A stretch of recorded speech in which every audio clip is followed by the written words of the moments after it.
नमस्कार, मैं रचना शर्मा। चढ़ती कला टाइम टीवी देख रहे सभी दर्शकों का स्वागत करती हूं। आप देख रहे हैं हिंदी टॉप न्यूज। पाकिस्तान और चीन से लगी सीमा पर निगरानी और अन्य सैन्य ऑपरेशन में काम कर रहे चीता और चेतक हेलीकॉप्टर पुराने हो गए हैं। ऐसे में सशस्त्र बल सरकार से रूस के कामोव 226T हेलीकॉप्टर खरीदने की मांग करने पर विचार कर रहे हैं। उनका कहना है कि ये हेलीकॉप्टर उड़ने वाली स्थिति में ही खरीदे जाएं। इसमें थल सेना, वायुसेना और नौसेना अपने लिए इन लाइट यूटिलिटी हेलीकॉप्टर्स की मांग कर रही है।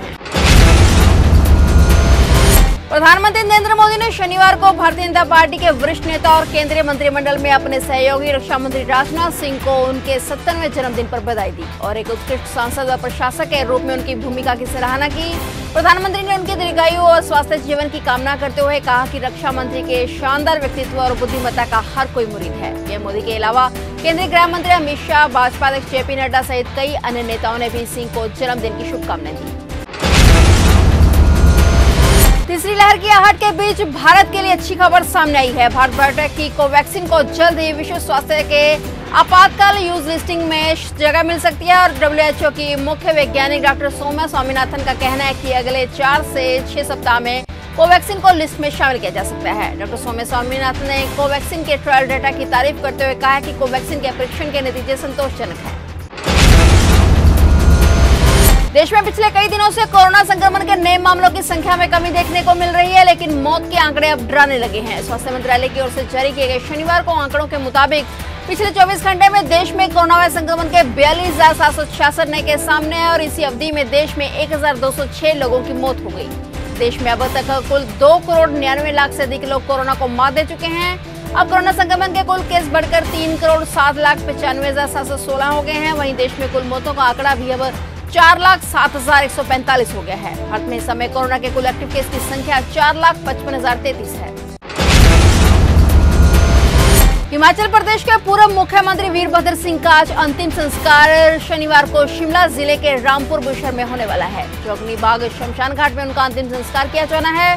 शनिवार सुबह ही पार्थिव देह को रामपुर के पदम पैलेस में रखा गया और यहां पर बड़ी संख्या में लोग उनके अंतिम दर्शन के लिए पहुंचे। उनके दर्शनों के लिए जन सैलाब उमड़ पड़ा। लोगों ने पूर्व मुख्यमंत्री वीरभद्र सिंह के पार्थिव शरीर पर फूल बरसाए। उत्तर प्रदेश के अयोध्या के गुप्तार घाट पर एक ही परिवार के 12 लोग हादसे का शिकार हो गए। आगरे का यह परिवार मन्नत पूरी होने पर अयोध्या दर्शन के लिए आया था, लेकिन सरयू के घाट पर परिवार के एक सदस्य का पैर फिसला और वो सरयू में जा गिरा। उसे बचाने के चक्कर में बाकी 12 लोग भी डूब गए। हादसे में 6 लोगों की मौत हो गई, जबकि 3 लोग अभी तक लापता हैं। इस हादसे में कुल 6 लोगों की मौत के बाद 3 लोगों को बचा लिया गया है। केंद्र के 3 नए कृषि कानूनों के खिलाफ किसान संगठनों का धरना प्रदर्शन लगातार जारी है। इस बीच किसान नेता राकेश टिकैत ने कहा है कि 22 जुलाई से 200 लोग संसद के पास विरोध प्रदर्शन करेंगे। बता दें कि किसान नेता राकेश टिकैत का यह ऐलान ऐसे समय में हुआ है जब केंद्रीय कृषि मंत्री साफ साफ कह चुके हैं कि कृषि कानून रद्द नहीं होंगे। पश्चिम बंगाल में विधानसभा चुनाव जीतने के बाद से तृणमूल कांग्रेस गदगद है। सीएम ममता बनर्जी की पार्टी अब राष्ट्रीय राजनीति में उतरने की तैयारी में अभी से जुट गई है। राष्ट्रीय राजनीति में टीएमसी की रणनीति तय करने के लिए प्रशांत किशोर और ममता बनर्जी ने बीते शुक्रवार को 3 घंटे तक मीटिंग की। टीएमसी ने विधानसभा चुनाव जीतने के बाद इरादे साफ कर दिए हैं कि अब ममता बनर्जी राष्ट्रीय राजनीति में सक्रिय भूमिका निभाने की इच्छुक हैं। टीएमसी की ओर से इसके लिए एक ब्लूप्रिंट भी बनाया जा रहा है और जो इस महीने के अंत तक या अगस्त में सार्वजनिक किया जाएगा।